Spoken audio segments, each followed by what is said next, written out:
2016 সালে বাংলাদেশ তো বটে, বিশ্ব ব্যাংকিং ইতিহাসে কুখ্যাত এক চুরির ঘটনা ঘটে। বাংলাদেশ ব্যাংকের রিজার্ভের 10 কোটি 10 লাখ ডলার নিউ ইয়র্কের ফেডারেল রিজার্ভ ব্যাংক থেকে হাওয়া হয়ে যায় কার্পুরের মতো।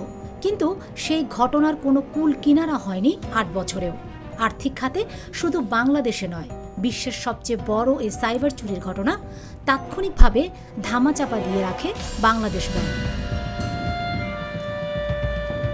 রিজার্ভ চুরির ঘটনাটি বাংলাদেশ ব্যাংক পরদিন জানতে পারলেও তা গোপন রাখে এবং 33তম দিনে বিষয়টি আনুষ্ঠানিকভাবে তৎকালীন অর্থমন্ত্রীকে জানায়। 39 দিন পর বাংলাদেশ ব্যাংকের অ্যাকাউন্টস অ্যান্ড বাজেটিং ডিপার্টমেন্টের উপপরিচালক জোবায়ের বিন হুদা বাদী হয়ে রাজধানীর মতিঝিল থানায় মামলা করেন। এরপর ওই মামলার তদন্তের দায়িত্ব দেওয়া হয় সিআইডিকে। তদন্ত সংশ্লিষ্ট সূত্রগুলো বলছে, সিআইডির তদন্তে বাংলাদেশ ব্যাংকের তৎকালীন গভর্নর আতিউর রহমান সহ অন্তত 13 কর্মকর্তার গাফুলতি ও যোগসাজশের বিষয়টি উঠে আসে। 2020 সালের অক্টোবরের মধ্যেই ফিলিপাইন, ভারত ও বাংলাদেশ থেকে জড়িত অপরাধীদের নিয়ে তথ্য ও সাক্ষ্য প্রমাণ হাতে পায় সিআইডি। 2016 সালের 4 ফেব্রুয়ারি সুইফট সিস্টেমে ভুয়া বার্তা পাঠিয়ে যুক্তরাষ্ট্রের ফেডারেল রিজার্ভ ব্যাংক নিউ ইয়র্কে রাখা বাংলাদেশ ব্যাংকের 8 কোটি 10 লাখ ডলার সরিয়ে নেওয়া হয় ফিলিপাইনের রিজল কমার্শিয়াল ব্যাংকে। পরে ওই অর্থ স্থানীয় মুদ্রা পেসোর আকারে চলে যায় 3টি ক্যাসিনোতে।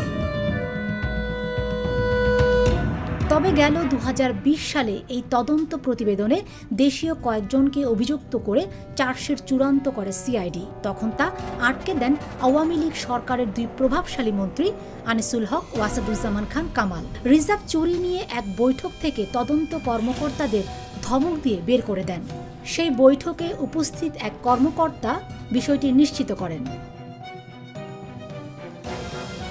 বাংলাদেশ ব্যাংকের রিজার্ভ চুরির মূল হোতাদের নাম বাদ দিতে পুলিশের অপরাধ তদন্ত বিভাগ সিআইডিকে চাপ দিয়েছিলেন সাবেক আইনমন্ত্রী আনিসুল হক ও স্বরাষ্ট্রমন্ত্রী আসাদুজ্জামান খান কামাল। কিন্তু এতে রাজি না হওয়ায় মাশুল গুনতে হয় সিআইডির তদন্ত কর্মকর্তাকে, বদলি করা হয় তাকে।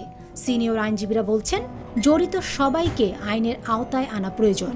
এ বিষয়ে সিনিয়র আইনজীবী জেড আই খান পান্না বলেন, এর জন্য দায়বদ্ধ বাংলাদেশের গভর্নর, ডেপুটি গভর্নর। কেন এভাবে 2 মন্ত্রীর নির্দেশে বাংলাদেশ ব্যাংকের রিজার্ভ চুরির তদন্ত আটকে দেওয়া হয় তা জানা দরকার বলে মনে করেন সিনিয়র আইনজীবী আহসানুল করিম। Fatema Shilu, GTV news.